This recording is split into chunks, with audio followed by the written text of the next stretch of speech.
Hey guys, welcome back to Nat 1 Videos. This is Bleak Falls Barrow Inner Sanctum, and in today's video I'm going to show you how to build it as a gaming table for the Elder Scrolls Call to Arms tabletop game by MODIPIUS Games. But first, let's talk about the giveaway.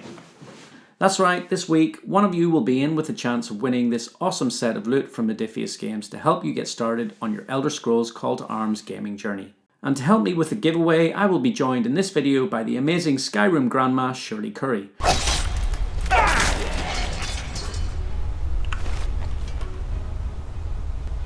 The Draugr Overlord, alright. But more about that later. It's time to head into Bleak Falls Barrow and get started with the build.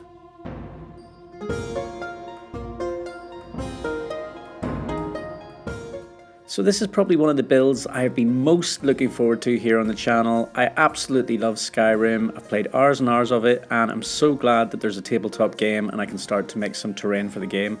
I actually met MODIPIUS Games last November at the Salute Wargaming Convention, and we got chatting. Obviously, I was very keen to get working with them. They had the word wall there, they had a big terrain board, they explained the game to me, and it was all seriously cool. I was very excited that the mechanics of this game were pretty much the same as the computer game, so it's definitely something I'm going to enjoy.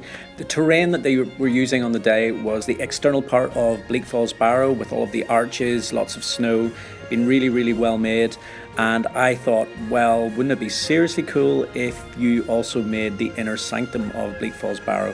So obviously I got chatting to the guys and I say, hey, look, I've got a YouTube channel, I like making terrain, I would love to build the inner sanctum of Bleak Falls Barrow. They were totally into the idea and they said, yep, we'll get on board, and they decided to send me out some of the scattered terrain, they sent me out the word wall, and they sent me out the Bleak Falls Barrow minis. Now the cool thing about this is that they were also willing to get on board for a giveaway. And it really couldn't be any easier, guys, to enter into the giveaway. All you got to do is drop a like on the video and leave a comment below and you're automatically entered. If you want to improve your chances, there is also a quiz during this video which is being run by Shirley Curry. There are going to be 4 questions, and each correct answer to one of those questions will count as another entry. So get involved, guys, it's a little bit of fun and you might actually end up walking away with some Elder Scrolls Call to Arms loot for your tabletop. Anyway, that is more than enough information for you guys on the giveaway. I should probably mention some things that I'm doing in this build. As you can see on the screen, I'm currently working with some of the sconces that were sent out to me by MODIPIUS Games. Originally, I had planned to paint these up with an OSL kind of lighting technique, kind of put OSL lighting effects around the build itself. But then I was like, you know what, I love doing a bit of electronics for my builds. It's really easy to put some LEDs into a build like this, and with the flickering LEDs, it's just going to make it a little bit more atmospheric. If you're interested in putting electronics into your builds, I highly recommend checking out Terraintronics here on YouTube. Alright guys, let's do a little side quest. Hi grandkids, my name is Shirley Curry, the Skyrim Grandma.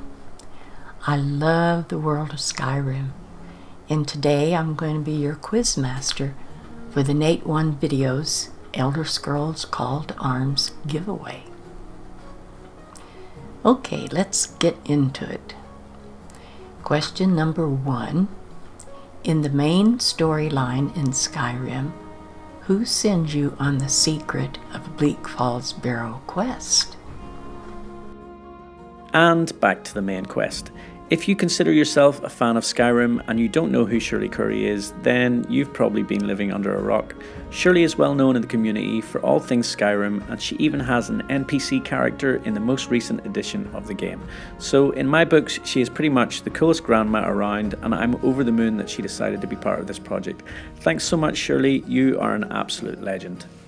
Now, as you can see, the vast majority of this build so far has been made from XPS foam. I often use a combination of different glues and adhesives, but one product that I use a lot for certain joins is expanding foam. This works really well as a glue for foam, but it's also amazing for filling really large gaps and recesses. It'll expand into the area and it will leave you with a very solid construction. Any Skyrim players will know that the exit for Bleak Falls Barrow is at the top of the stairs behind the word wall. I wanted to include some more light down the passage, again just to add a little more atmosphere and a sense that you have somewhere further to explore beyond the main sanctum. Now, I don't know if anyone else is like me when it comes to certain tools. Maybe for most people, tools are just a means to an end for getting the job done, but not me. No, I have to say I find nothing more satisfying than using a handheld hot wire cutter. I don't know, maybe it's some kind of weird fetish or something, but it is just so satisfying to cut through XPS foam with one of these, and the textures and cuts that you can get are really cool. I think I got mine for less than £10 on Amazon, and honestly it's probably the best £10 I've spent on a tool maybe ever. What about you guys? Anyone else out there got any weird crafting fetishes? Maybe we should start a group or something. On to question number 2. Which claw key do you require to enter the Bleak Falls Barrow inner sanctum? Ah, she's just so nice. Thanks, Shirley. Doesn't the world feel just that little bit better with the knowledge that there is a badass grandma out there slaying dragons and Draugr on the internet? If you guys don't already do so, please head over to Shirley's YouTube channel and subscribe. You won't be disappointed.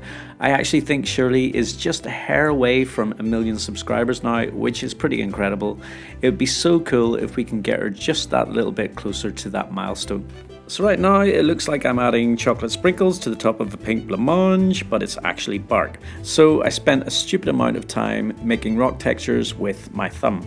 I'm sure I could have used another tool and literally no one would have noticed, but I do really like how it turned out. Although I seriously doubt I've just started a new trend of giving your terrain a good thumbing. I also carved some extra boulders into the rock face. I like that boulder.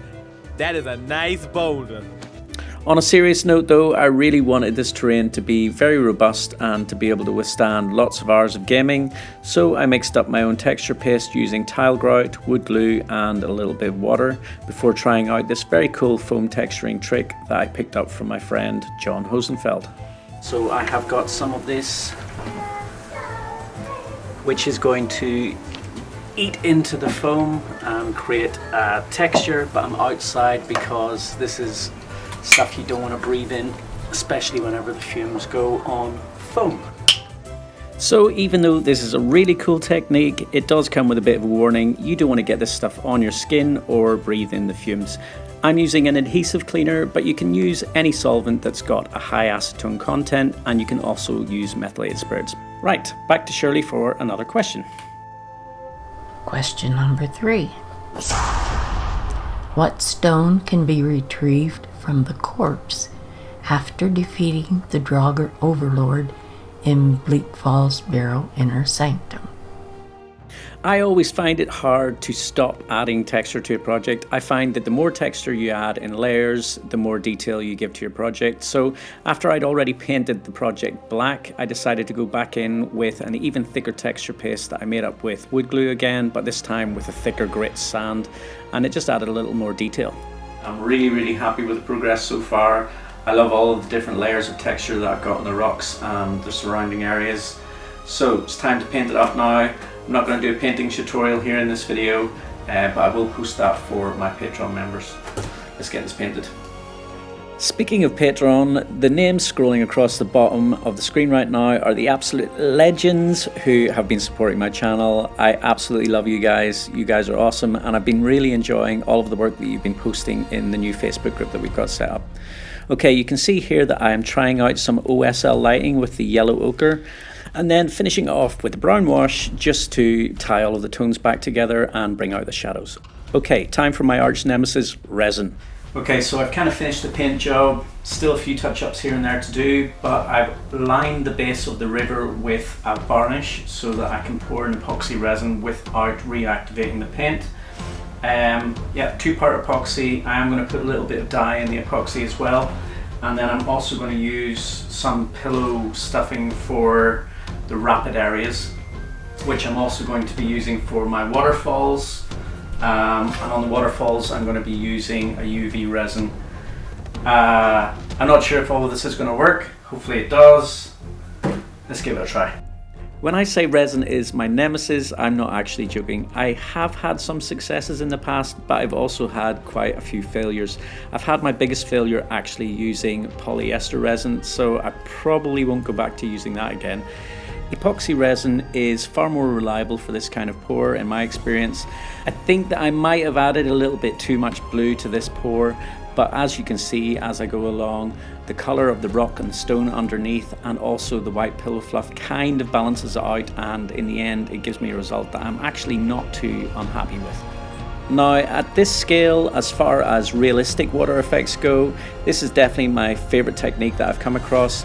I actually picked this up off my friend Zane Morgan from Zane Morgan Crafts. He did this awesome diorama with these tentacles coming up from under a bridge, and all of the splash effects just look really realistic.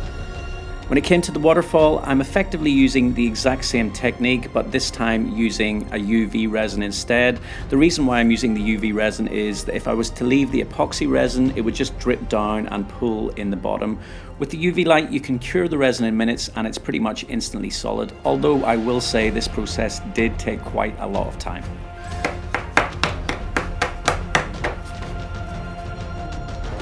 Okay, grandkids, here's the final question. In Bleak Falls Barrow, you learn the first word of a 3-word shout. What is this first word? Thanks again, Shirley, for all of the questions. I'm looking forward to tuning in to episode 18 of your latest Skyrim playthrough tomorrow. I will leave a link in the description below this video for anyone who wants to check out your channel and join you on your quests. Up until this point of the build, I had actually been dealing with quite a few methods and techniques that I wasn't overly familiar with, so there was a certain degree of nervousness to get things right. Gladly, everything went as smoothly as I had hoped, so whenever it came to making this bridge, I just felt myself really relax. Getting to that point of any project where you're starting to add in the final details that kind of bring the dead space in your terrain to life is just instantly gratifying. I also found it really satisfying adding the touches of green flocking for moss in and around the project. The addition of the green seems to almost change the colour of the terrain as a whole, and it kind of ties it all together and bring it to life. Adding flock is kind of like waving a magic wand that just kind of makes everything look better. So I haven't spoken much on MODIPIUS games so far in this video. What they have created in terms of a tabletop game is awesome. All of the terrain and scatter pieces are really accurate to the Skyrim aesthetics and super enjoyable and very easy to paint. It was actually this word wall that I based the layout and scale of the whole project around, and it makes the perfect centerpiece for what I think is a really awesome gaming board.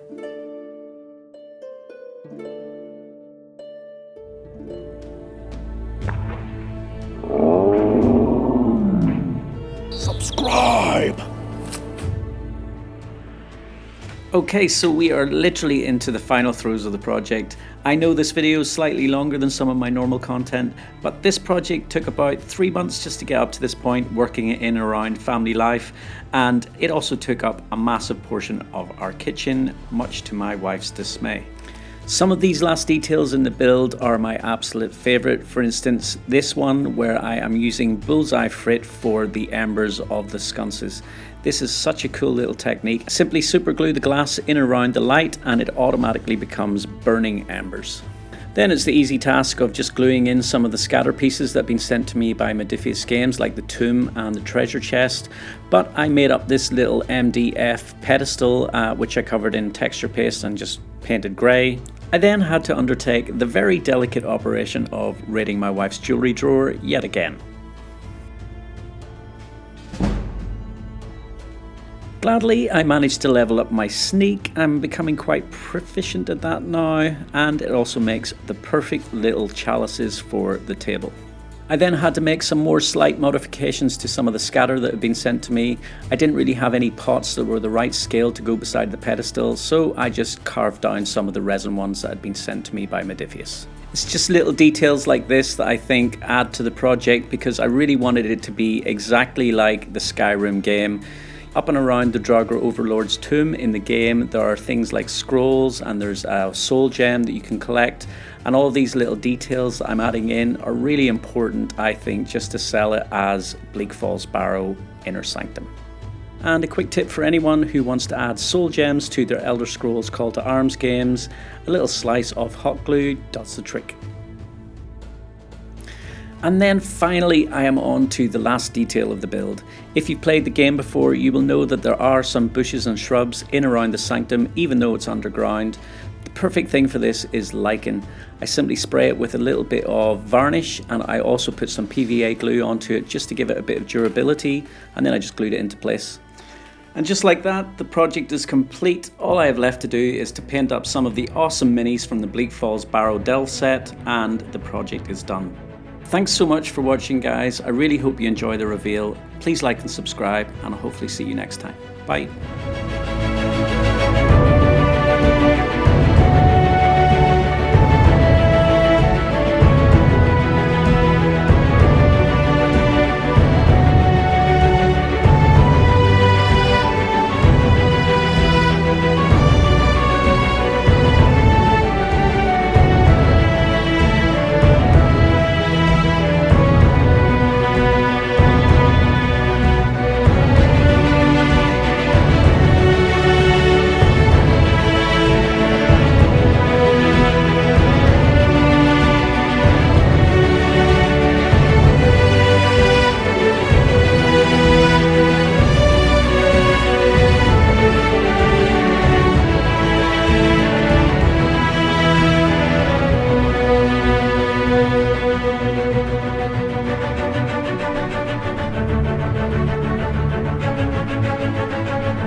One last thing before I go, guys, here are some nice links for you all to click. Also, just to say, I will hold a live stream here on my channel on Friday the 29th of April to announce the winner of the giveaway.